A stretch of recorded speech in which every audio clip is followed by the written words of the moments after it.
My darling philosophers, welcome to our daily devotional reading. Let's close our eyes.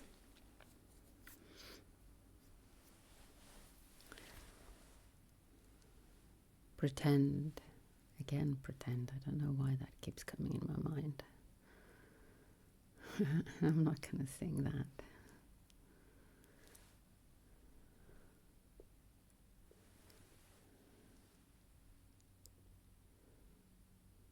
No, I'm not going to sing that.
Silence. Apparently, if you do not obey the whispering words of the voice in your head, it's just silent. So be it then.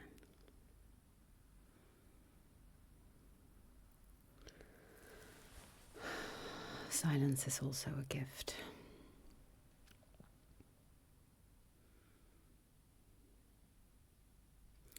To sit together in silence.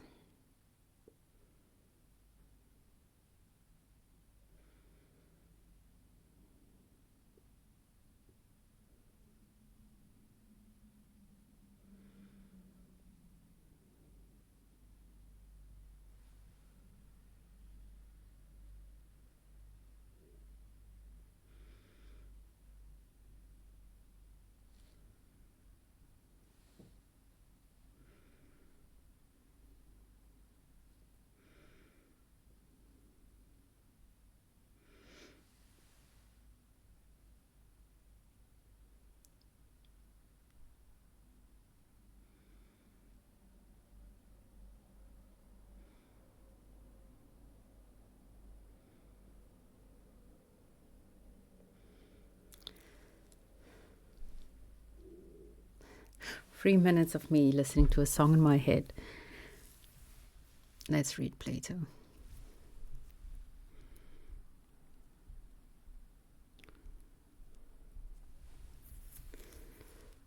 Socrates. But the more you pour in, the greater the waste, and the holes must be large for the liquid to escape. Callicles. Certainly. Socrates. The life which you are now depicting is not that of the dead man or a stone, but of a cormorant, a type of bird, I think, according to the other translation. You mean that he is to be hungering and eating? Yes. And he is to be thirsting and drinking? Yes, that is what I mean. He is to have all his desires about him, and to be able to live happily in the gratification of them. Socrates. Capital. Excellent. Go on as you have begun, and have no shame. I too must disencumber myself of shame. And first, will you tell me whether you include itching and scratching, provided you have enough of them and pass your life in scratching, in your notion of happiness?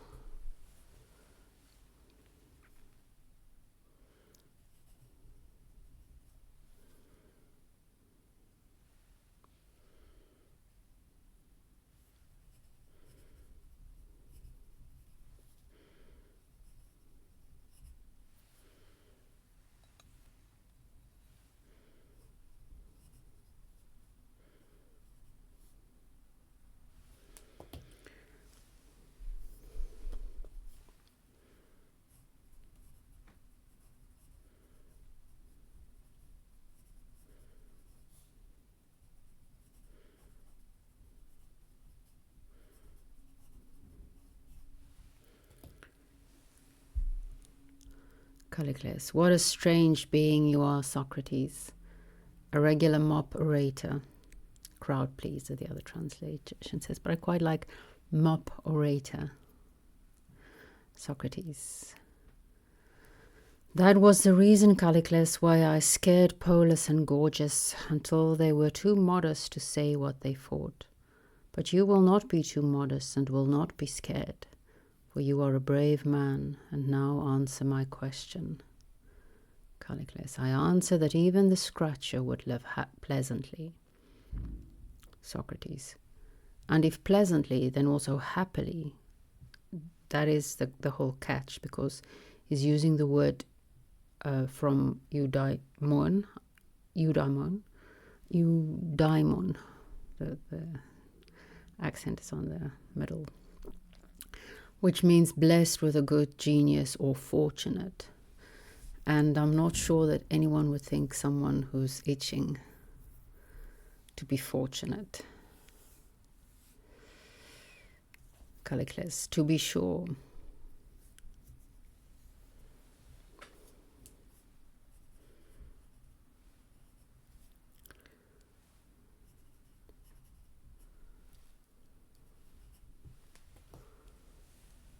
Socrates. But what if the itching is not confined to the head?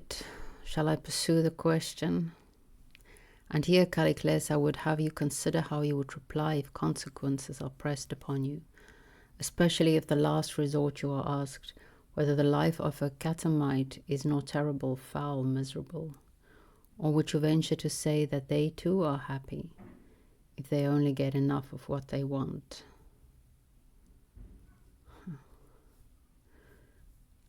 Callicles, are you not ashamed, Socrates, of introducing such topics into the argument? Quite a clever way to say it, but what if the itching is not confined to the head? Socrates. Well, my friend, but am I the introducer of these topics, or he who says without any qualification that all who feel pleasure in whatever manner are happy, and who admits of no distinction between good and bad pleasure? And I would still ask you whether you say that pleasure and good are the same, or whether there is some pleasure which is not a good. Callicles. Well then, for the sake of consistency, I will say that they are the same. Socrates. You are breaking the original agreement, Callicles, and will no longer be a satisfactory companion in the search after truth, if you say what is contrary to your real opinion.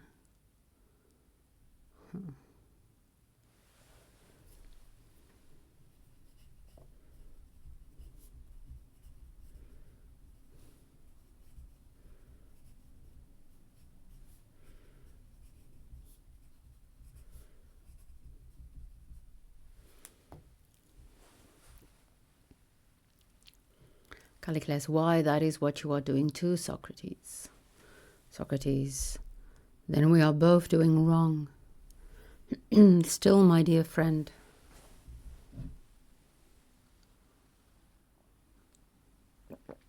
I would ask you to consider whether pleasure, from whatever source derived, is the good. For if this be true, then the disagreeable consequences which have been darkly intimated must follow, and many others. Callicles. That, Socrates, is only your opinion. Socrates. And do you, Callicles, seriously maintain what you are saying? Callicles. Indeed, I do. Socrates. Then, as you are in earnest, shall we proceed with the argument? Callicles. By all means. Or this one says, as an alternative, I am in profound earnest. Sounds very British.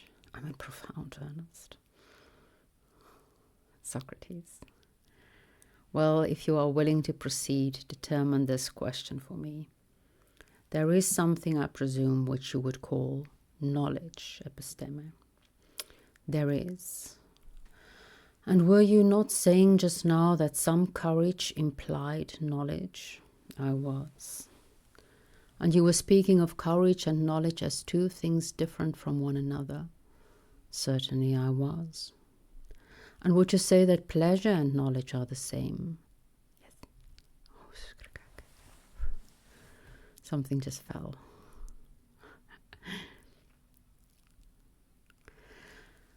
Or not the same? Callicles, not the same, O man of wisdom. Callicles, and would you say that courage differed from pleasure? Callicles, certainly.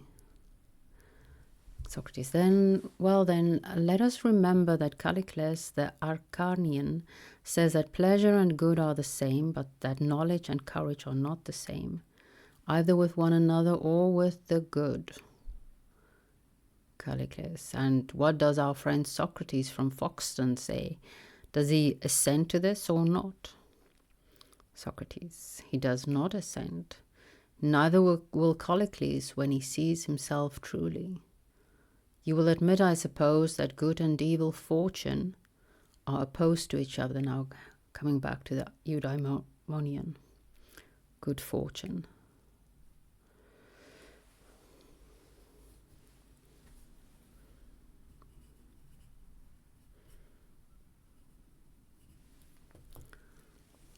Yes. And if they are opposed to each other, then like health and disease, they exclude one another. A man cannot have them both, or be without them both at the same time. What do you mean? Take the case of any bodily affection.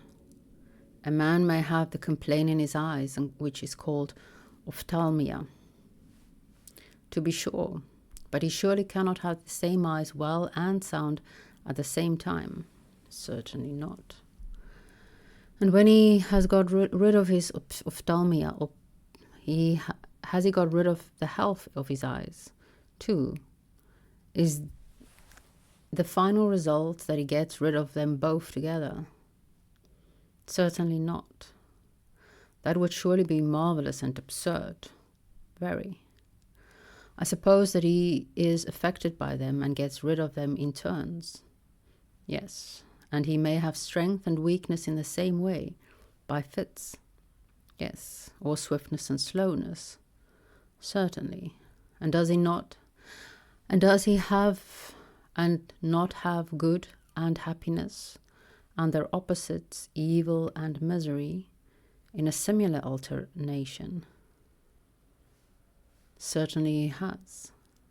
If then there be anything which a man has and has not at the same time, clearly that cannot be good and evil. Do we agree? Please not to answer without consideration. I entirely agree. Go back now to our former admissions.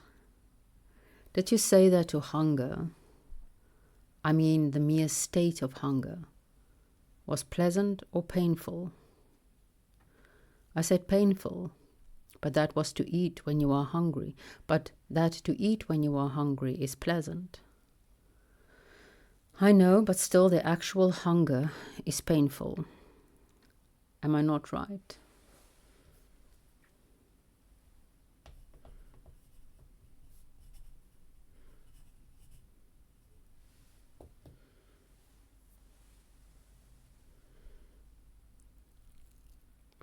Yes, and thirst too is painful.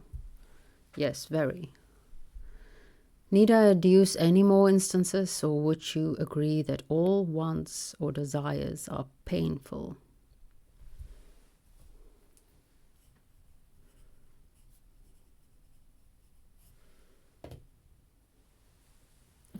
Callicles, I agree, and therefore you need not adduce any more instances.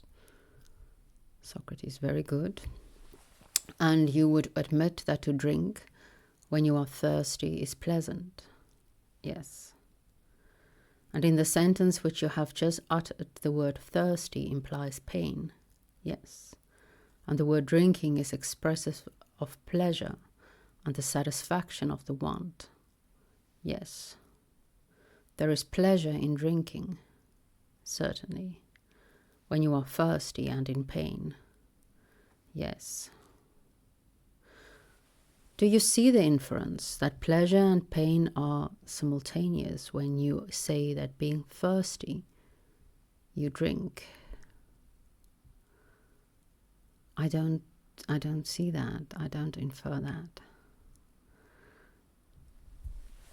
For are they not simultaneous? No. And do they not affect at the same time the same part, whether of the soul or the body? Which of them is affected cannot be supposed to be of any consequence.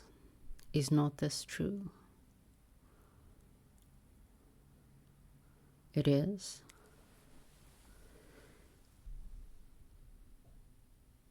You said also that no man could have good and evil fortune at the same time. Yes, I did. But you admit that when in pain a man might also have pleasure. Clearly.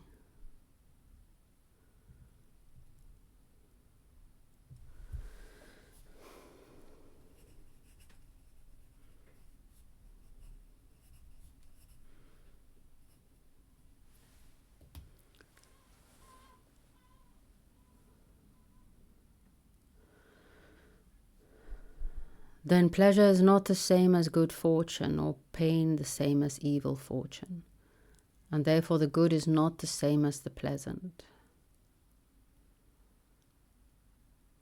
I wish I knew, Socrates, what your quibbling means.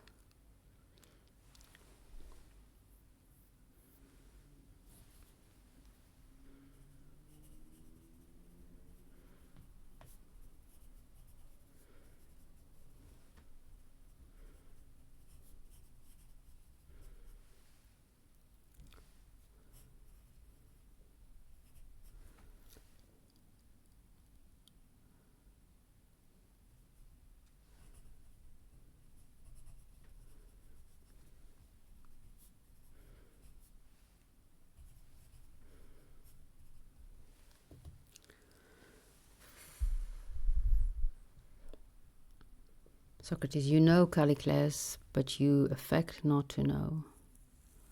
Callicles, well, get on and don't keep fooling. Then you will know what a wiseacre you are in your admonition of me.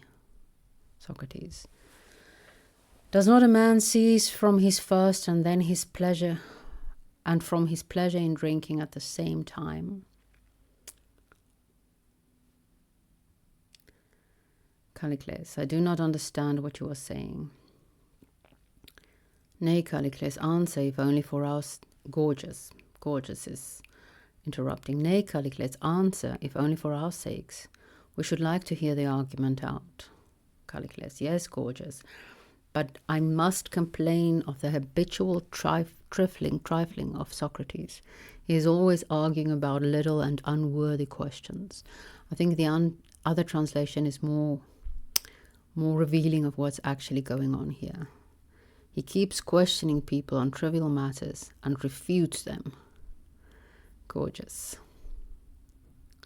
What matter? Your reputation, Callicles, is not at stake. Let Socrates argue in his own fashion. Callicles. Well then, Socrates, you shall ask these little peddling questions since Gorgias wishes to have them. Socrates. I envy you, Callicles, for having been initiated into the great mysteries before you were initiated into the lesser. I thought that this was not allowable. But to return to our argument, does not a man cease from thirsting and from the pleasure of drinking at the same moment? He doesn't cease from the pleasure of drinking. True, Socrates, and if he is hungry or has any other desire, does he not cease from the desire and the pleasure at the same moment? Very true. What I do infer is that Socrates never knew any real fulfillment of pleasure, of desires. Socrates, Callicles, very true, Socrates. Then he ceases from pain and pleasure at the same moment. Yes. But it does not cease from good and evil at the same moment, as you have admitted. Do you still adhere to what you said? Callicles, yes, I do, but what is the inference? Socrates, why, my friend, the inference is that the good is not the same as the pleasant, or the evil the same as the painful. There is a cessation of pleasure and pain at the same moment, but not of the good and evil, for they are different. How then can pleasure be the same as good, or pain as evil? Thus far our reading.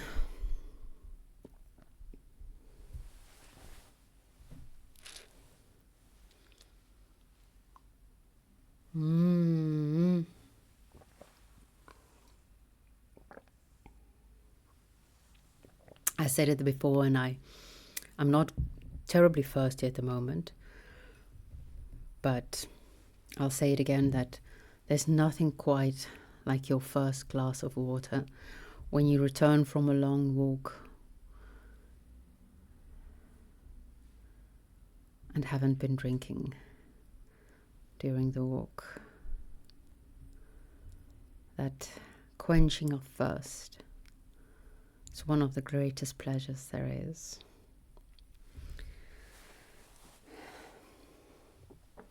One thing I do agree with Socrates. Pleasure is not the same as good fortune, or pain the same as evil fortune.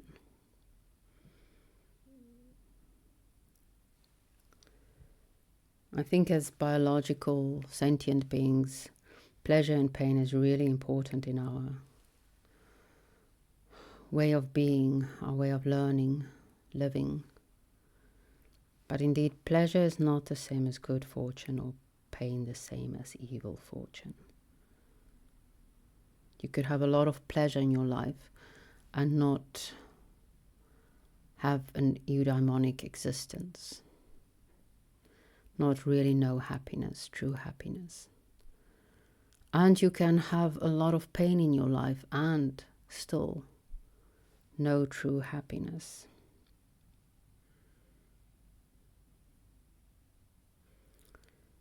A life without either feels quite miserable and shallow.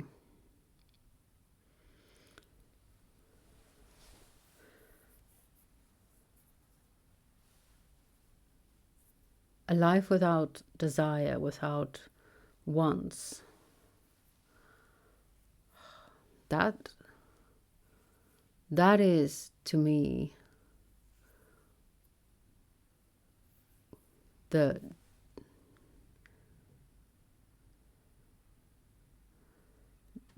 depressive side of nihilism.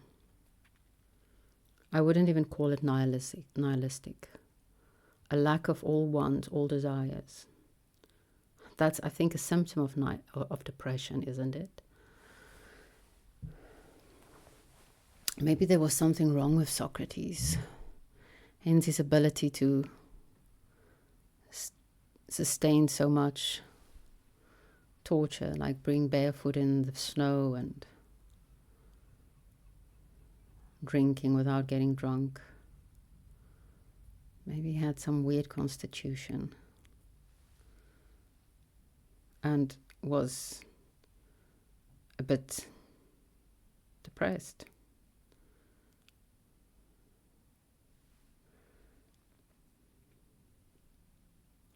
Though he does have a good sense of humor. But, well, that doesn't mean, that's definitely not a sign of not suffering from depression. Lack, painful.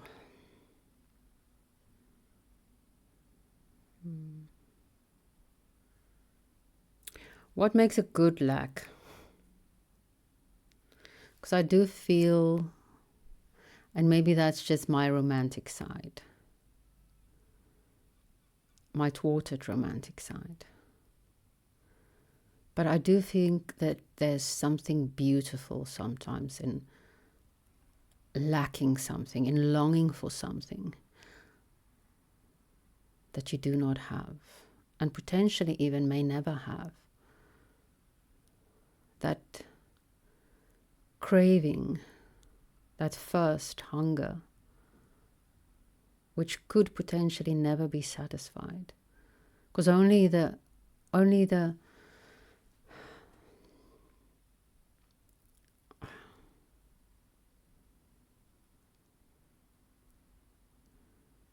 uncertain desire, I suppose, is maddening.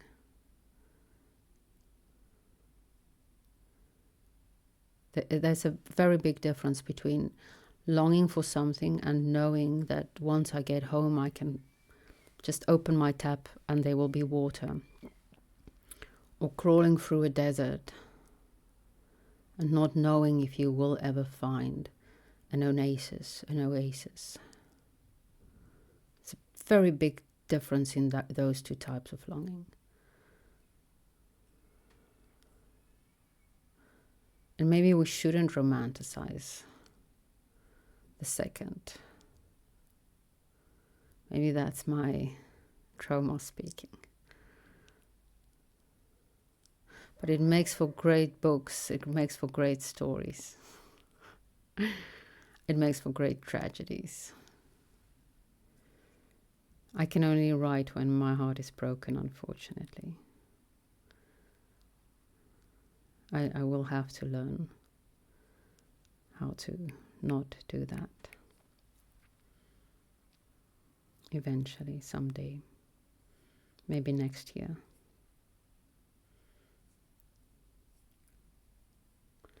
What makes a good lack?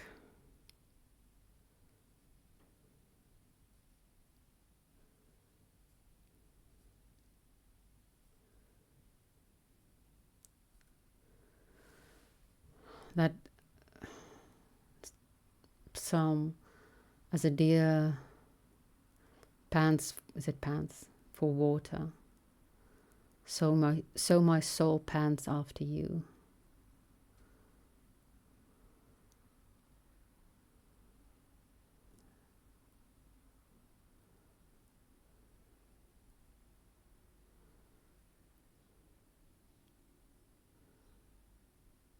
I don't know. I think that is another way to, not only in the actual satisfaction of the desire, but even in the longing itself. There's something that makes us feel alive.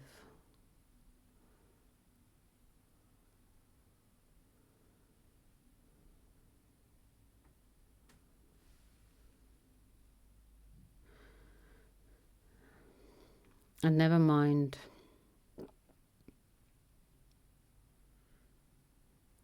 the fact that the two are very, very distinct and do succeed each other. It's not at the same time.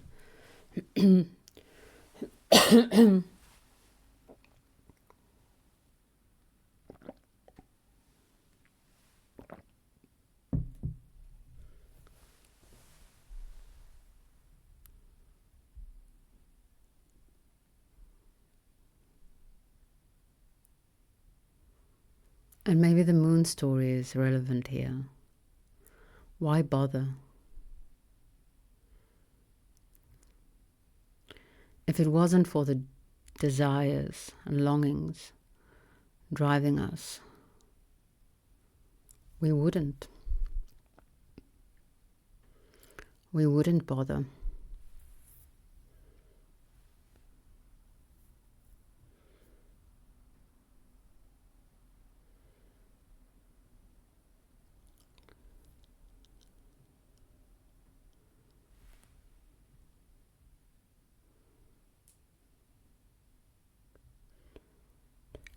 I might have been called out a bit. I'm not sure. I'm going to see it as being called out because I love being called out.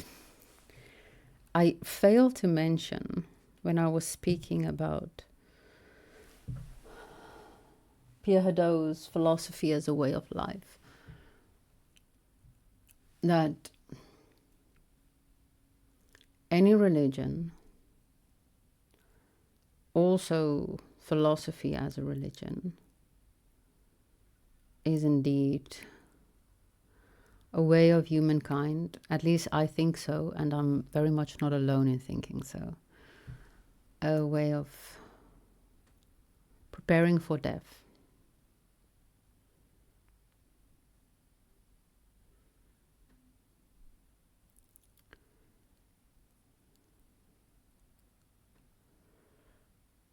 In different ways. I don't know if it's a denial of death. Definitely, I think if it's living happily ever after you're dead type of religion, that's a kind of denial of death.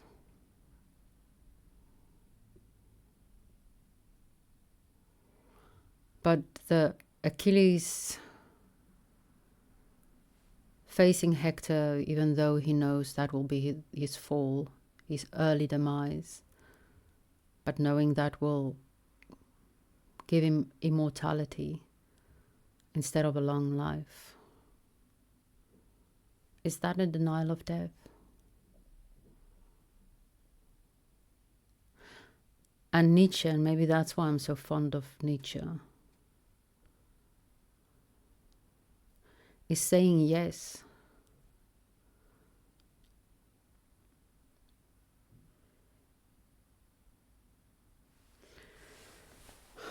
Bring it on. A denial of death, or rather affirmation of life. And maybe we shouldn't be so hard on ourselves about everything, like our longings and desires and this denial of death we have instinctively within us, that in one way or another we want to continue. We want more, be it more of our desires fulfilled, be it more time, more of us. That's maybe what makes us human and so incredibly beautiful. Our raging against the dying of the light.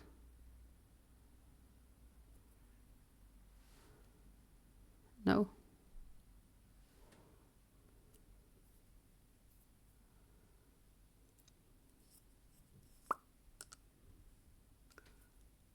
I thought maybe I should mention, for those who care and who know what I'm talking about,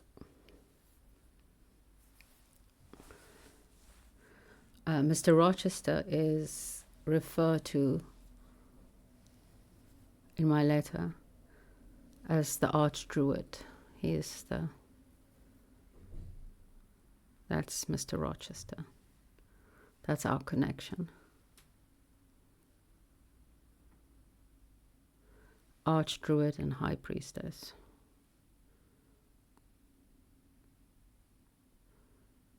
Although Rebecca is not fond of me calling him Archdruid, because she actually knows druids and she likes them.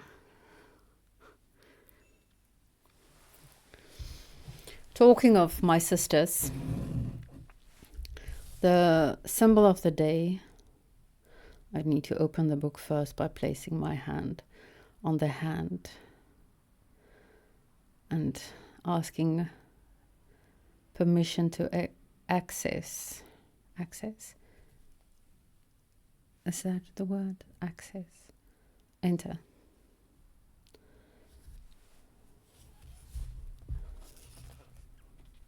Menstruation is the symbol of the day. It, of course, talks about the two different views, like it being the holiest of holiest blood, which, of course, have been thought of as boo for a very long time. And now, luckily, people are again going, yay. And then I was thinking as I was reading this, that because it also speaks of how women were secluded in some cultures because of the taboo. And we spoke of this once at a coven meeting and probably a dark moon meeting. Maybe not. No, probably. that to us that sounds like the best thing ever, to all synchronize or sync up, and then once a month we're forced to go sit in a, like, on our own, be secluded from everyone else. No chores, because you're not allowed to cook or clean when you yourself are unclean. And just chat and be quiet. That was the silence. I was thinking of that. Sometimes that's the nicest thing to be, just to be quiet together. Or you can sing, but softly. Braid each other's hair, because that is also a very ancient bonding thing to do. Just chill. Take a warm bath. That will be the only problem if it's a bunch of women together. They will compete for that's the only thing they will compete for, is the bath time. Well, probably we'll figure out a schedule. We're actually quite ingenious in those things.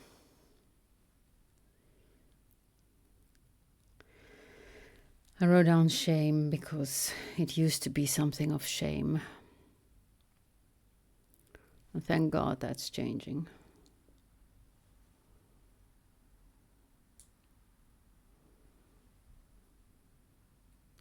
It is literally a life-giving force.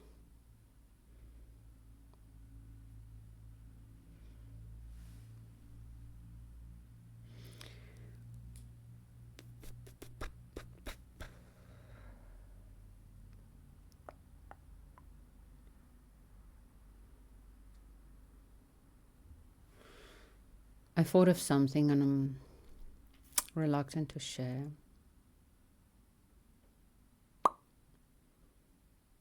But maybe I should. One time I was in the train with a friend of mine, a female friend, and I saw a girl braiding another girl's hair. They were sitting really close to us. We were like in just next to each other, the seats next to each other. And I was thinking of her this when I read that, and the whole shame thing. A lot of the things that we feel shame about, our desires, our longings, our blood, come out in very twisted ways if we don't, as long as we see it as something to be ashamed of.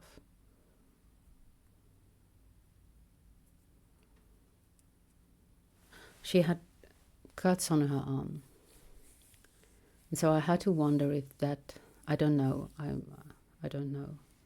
I never really studied it, and I've never experienced it directly myself.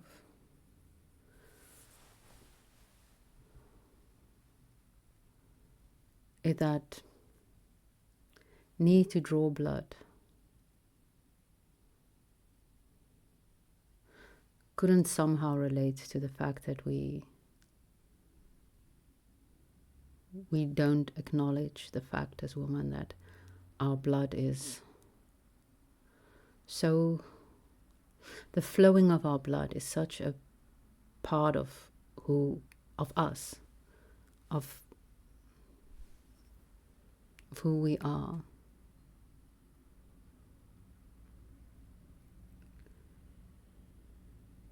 And to allow it to flow as painfully as possible, because sometimes it also hurts. Hence the bath time.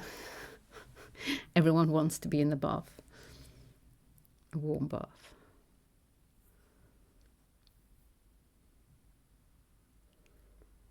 I don't know, but she saw me seeing, and I smiled at her, and then I told my friend that it's one of the most ancient bonding ways for women is to braid, because she was braiding her friend's hair, is to braid each other's hair and to gossip. And then she laughed. And she said, that's very true. I never saw her again. I sincerely hope she has a good life. I mean, it was just an encounter with a stranger on a train.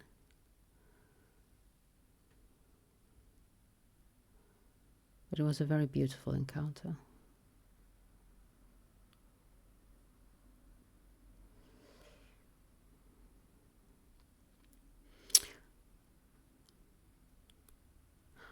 We women have a lot of healing to do.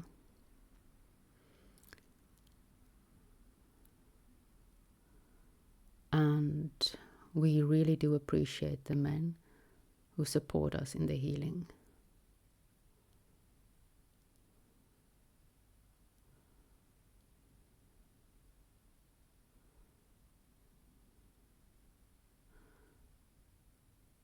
Those who don't, honestly, we just don't really take any notice of them unless we need to protect someone.